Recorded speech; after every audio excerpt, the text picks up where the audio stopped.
सिंध में मुकाबला कंदी आहे पुलिस ऐं ॾेखारींदा आहिनि बॉलीवुड वारा। तुम वो फ्लैंक लो और उस छत तक लगाओ और तुम कवरिंग फायर देना। 1 2 3।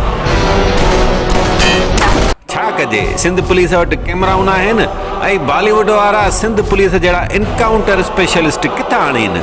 बसि फिल्मुनि में मुकाबला ॾिसी माण्हू कमु टुपाए वञनि, पर सक्रंड में पुलिस मुकाबलो बि हो ऐं कैमरा बि हुई।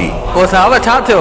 पाण ॾिसो, फायरिंग करे पियो। वाह, हे ॾिसो, तव्हां ॾिसो, ही फायरिंग ॾिसो।